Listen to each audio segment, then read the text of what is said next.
আপনারা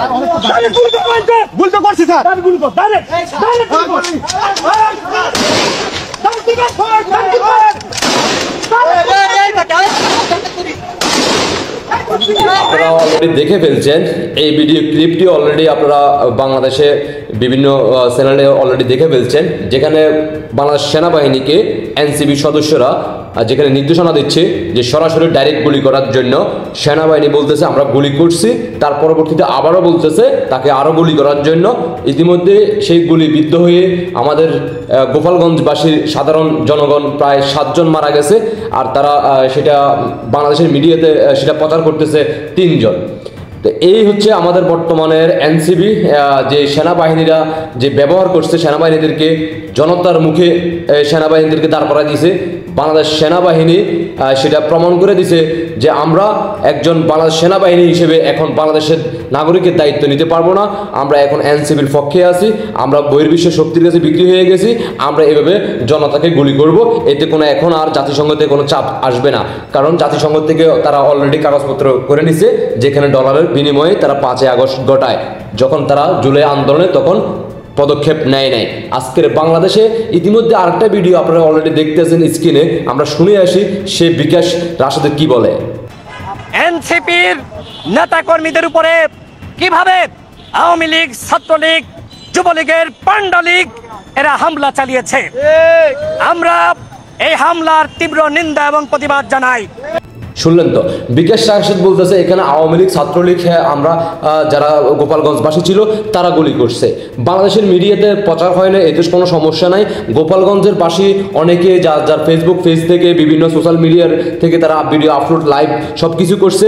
বাংলাদেশের জনগণ দেখছে কারা হামলা করছে, কারা গুলি করছে, কারা সেনাবাহিনীর পোশাক পরে সেখানে অবস্থান করছে, তাদের ছবিগুলো আমরা সংরক্ষণ করতে পারছি। তারা তাদের দেশের বাড়ি কোথায়, তার নাম কি, সকল ডিটেলস ইতিমধ্যে সবার হাতে আছে।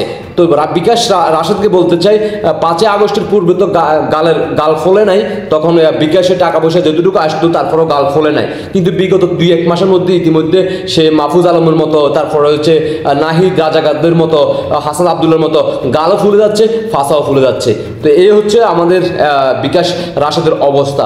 সময় মতো টের পাবা, বাংলাদেশে যুদ্ধ হবে, যুদ্ধ নিয়ে আমরা এই বাংলার মাটিকে রাজাকার মুক্ত করে তারপরে আমরা এই বাংলাদেশকে মাননীয় প্রধানমন্ত্রী শেখ হাসিনার হাতে তুলে দেওয়ার জন্য আমরা 30 লক্ষ শহীদের বিনিময়ে যে বাংলাদেশ স্বাধীন হয়েছে, আমরা প্রয়োজনে 1 কোটি শহীদ হয়ে আবারও মাননীয় প্রধানমন্ত্রীকে দেশ উপহার দিব, বাংলাদেশকে রাজাকার মুক্ত করব।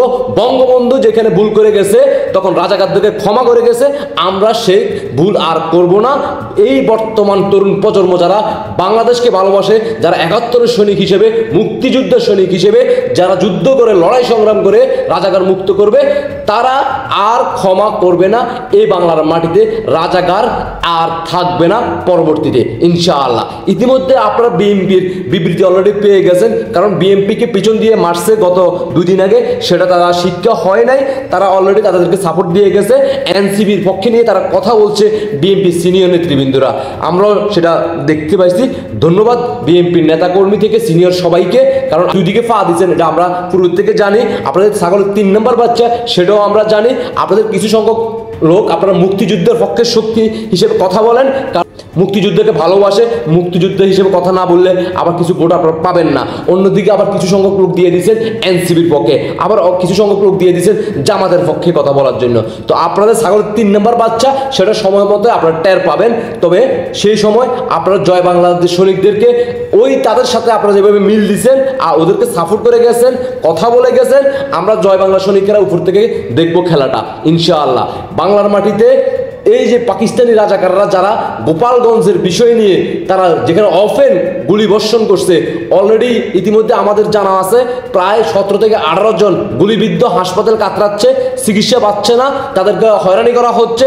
পাশাপাশি আমাদের 7 জন নেতাকর্মী, সাধারণ জনগণ সহ 7 জন ইতিমধ্যে এই দুনিয়ার মায়া ত্যাগ করে গেছে। তারা ডলারের জন্য যুদ্ধ করে নাই, তারা ডলারের জন্য গোপালগঞ্জের অস্তিত্ব রক্ষা করার জন্য, বাংলাদেশের অস্তিত্ব রক্ষা করার জন্য, ভূখণ্ডের রক্ষা করার জন্য তারা ডলার দিয়ে তারা সেখানে জীবন দেয় নাই।